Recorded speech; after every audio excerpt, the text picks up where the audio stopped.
नमस्कार दोस्तों, सनातनी टेल्स बाय राज में आप सभी का स्वागत है। आज हम आपके सामने तारा भोज की कहानी सुनाने जा रहे हैं। एक समय की बात है, एक साहूकार था। उसके 3 बेटे और 3 बहुएं थीं। भरा पूरा संपन्न परिवार था, नाती पोते थे।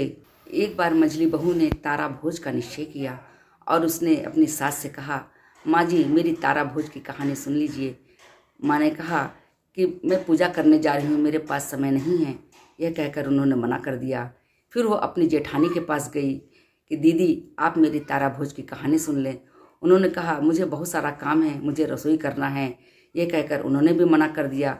फिर वो अपनी देवरानी के पास गई और बोली, छोटी तुम मेरी तारा भोज की कहानी सुनो।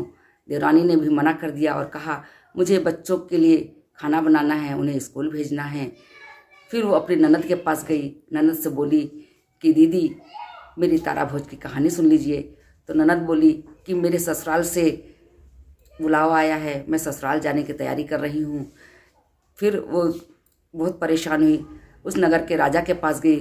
राजा से भी बोली कि राजा जी आज मैं तारा भोज की कहानी आपको सुनाना चाह रही हूँ। राजा ने कहा मैं अपना राजपाट देख रहा हूँ, इसलिए मेरे पास समय नहीं है। वो बहुत दुखी हुई। फिर मंझली बहू को रास्ते में एक महिला दिखी जो पानी भरने जा रही थी। मंझली बहू ने उस महिला से कहा तुम मेरी तारा भोज की कहानी सुन लो।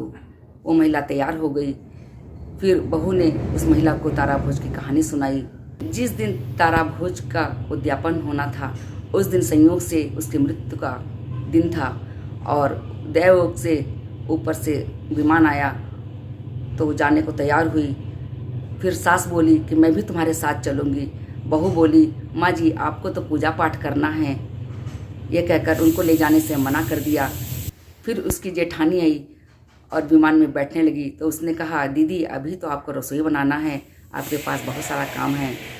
उसने उनको ले जाने के लिए मना कर दिया। फिर छोटी देवरानी आई, उसने कहा दीदी मैं भी आपके साथ चलूँगी।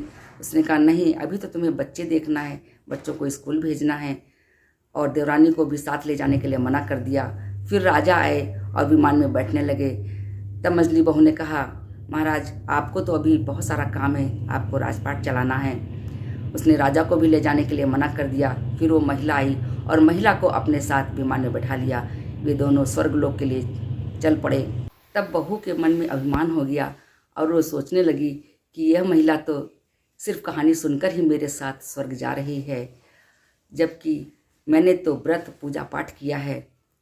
तभी भगवान उसकी इस अहंकार से नाराज हो गए और उसको पृथ्वी पर ढकेल दिया और बोले अब तुम 3 साल तक पृथ्वी पर रहो और फिर से तारा भोज का व्रत करो और उद्यापन करो, तभी तुम्हें स्वर्ग की प्राप्ति होगी। बहू ने 3 साल तक पृथ्वी पर रहकर कार्तिक मास में तारा भोज का व्रत किया और कहानी सुनी। फिर उसका उद्यापन किया। भगवान ने स्वर्ग से उसके लिए विमान भेजा और उसको स्वर्ग की प्राप्ति हुई।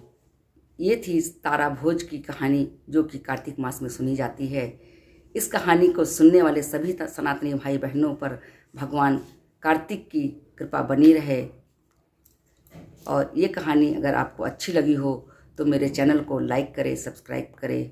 जय श्री हरि, जय श्री हरि।